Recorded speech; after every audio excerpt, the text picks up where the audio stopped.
sejahtera untuk kita semua. Bapak, Ibu, saudara-saudara yang terkasih, selamat berjumpa dalam layanan podcast Kabar Bahalap. Bersama saya Diakon Leliana, lingkungan pelayanan 4, Jemaat Pelangka 1.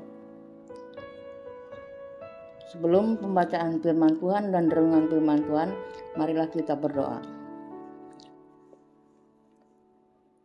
Segala puji dan syukur hanya kepada-Mu ya Allah, karena begitu besar kasih dan pengasihan-Mu pada kami, sehingga di pagi hari yang indah ini kembali kami Engkau bangunkan dengan kekuatan, kesehatan, serta jiwa yang kuat yang datangnya daripada-Mu Bapa. Terima kasih Bapa buat semua kebaikan-Mu di dalam kehidupan kami. Selalu ada kasih setiap baru untuk kami, dan ada berkat baru tiap hari untuk kami. Terima kasih Bapa di surga. Jika sebentar kami akan membaca dari firman-Mu, biar Engkau urapi kami dengan kuasa-Mu agar kami dapat mengerti apa yang tertulis dalam firman-Mu ini, agar menjadi suluh dan pelita bagi kehidupan kami. Kami dengan kuasa Roh Kudus-Mu Bapa, agar kami juga dapat melaksanakan tugas pekerjaan pelayanan kami dengan baik. Dalam tangan-Mu, dalam nama Tuhan Yesus Kristus kami alaskan doa kami ini. Amin. Adapun pembacaan firman Tuhan pada pagi hari ini terambil dari kitab Perjanjian Lama, yaitu dari Esra pasal yang ke-9 ayat yang pertama hingga ayat yang ke-15 dengan perikop Esra mengaku dosa orang-orang Israel dalam doa. Sesudah semuanya itu terlaksana, datanglah para pemuka mendekati aku dan berkata, orang-orang Israel awam, para imam dan orang-orang Lewi tidak memisahkan diri dari penduduk negeri dengan segala kekejiannya, yakni dari orang Kanaan, orang Het, orang Peris, orang Yebus, orang Amon, orang Moab, orang Mesir dan orang Amori. Karena mereka telah mengambil istri dari anak perempuan orang-orang itu untuk diri sendiri dan untuk anak-anak mereka. Sehingga bercampurlah benih yang kudus dengan penduduk negeri, bahwa para pemuka dan penguasalah yang lebih dahulu melakukan perbuatan tidak setia itu. Ketika aku mendengar perkataan itu, maka aku mengoyakkan pakaianku dan jubahku, dan aku mencabut rambut kepalaku dan janggutku, dan duduklah aku tertegun.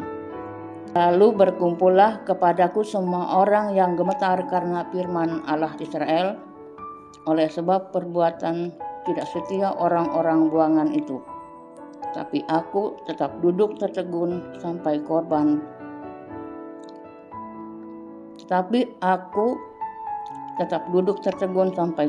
Petang. Pada waktu korban petang, bangkitlah aku dan berhenti menyiksa diriku. Lalu aku berlutut dengan pakaianku dan jubahku yang koyak-koyak sampai menadahkan tanganku kepada Tuhan Allahku dan kataku, ya Allahku, aku malu dan mendapat cela, sehingga berani menengadahkan mukaku kepadamu. Ya Allahku, karena dosa kami telah menumpuk mengatasi kepala kami, dan kesalahan kami telah membubung ke langit. Dari zaman nenek moyang kami sampai hari ini kesalahan kami besar, dan oleh karena dosa kami, maka kami sekalian dengan raja-raja dan imam-imam kami diserahkan ke dalam tangan raja-raja negeri, ke dalam kuasa pedang, ke dalam penawanan dan penjarahan dan penghinaan di depan umum, seperti yang terjadi sekarang. Dan sekarang baru saja kami mengalami kasih karunia daripada Tuhan Allah kami yang meninggalkan pada kami orang-orang yang terluput dan memberi kami tempat menetap di tempatnya yang kudus. Sehingga Allah kami membuat mata kami percaya dan memberi kami sedikit kelegaan di dalam perbudakan kami. Karena sungguh pun kami menjadi budak, tetapi di dalam perbudakan itu kami tidak ditinggalkan Allah kami. Ia membuat kami disayangi oleh raja-raja negeri Persia, sehingga kami mendapat kelegaan untuk membangun rumah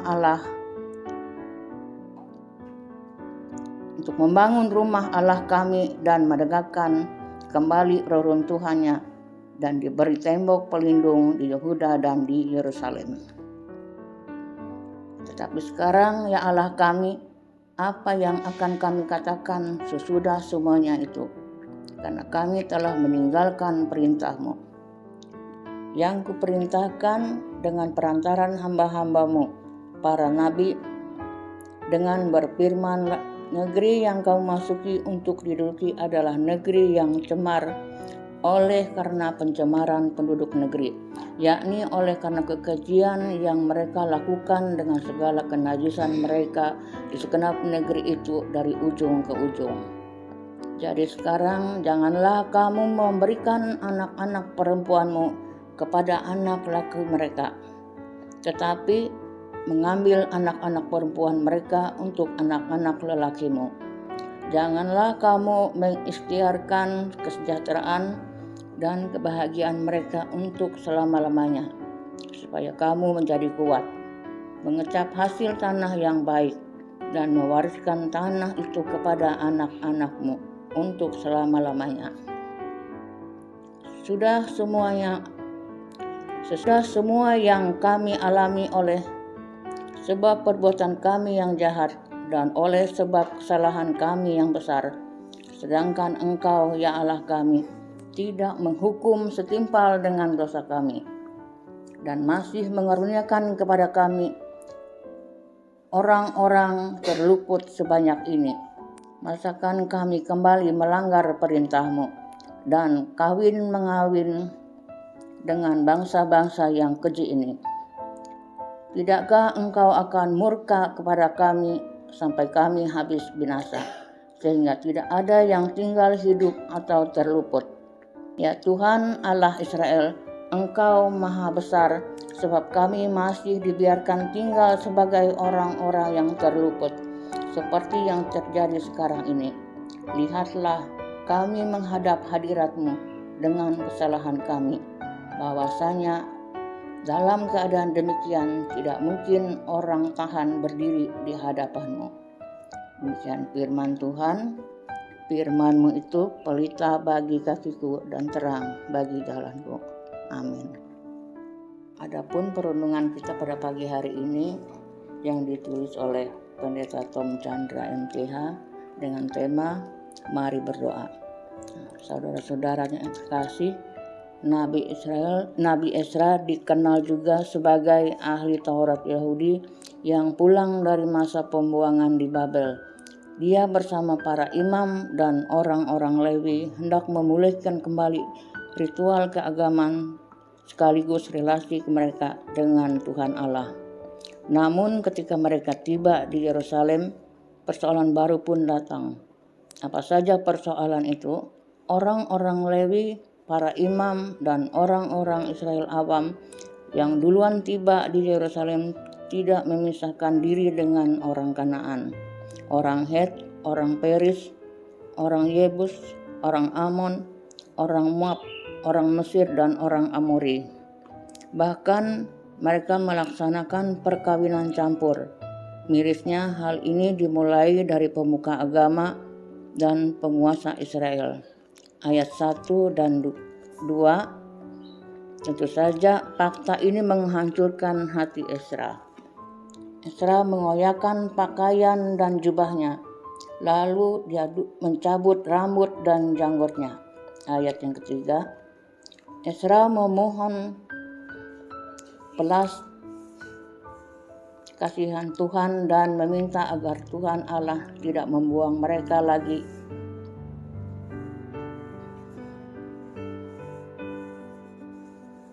Permohonan Ezra ini tertuang pada ayat ke-6 sampai ayat 11. Lalu pada ayat ke-13 dan ayat 15.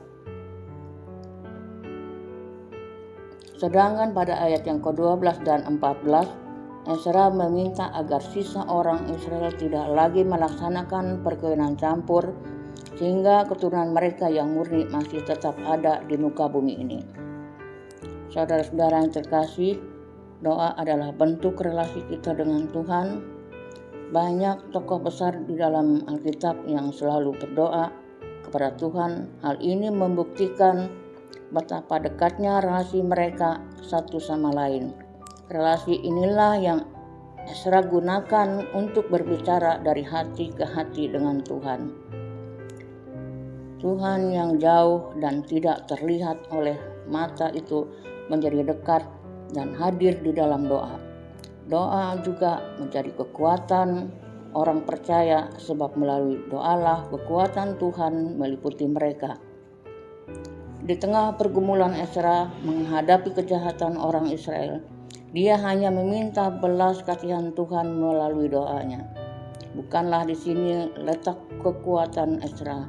Dia pula memohon agar Tuhan Allah tidak menghukum bangsa ini karena pelanggarannya.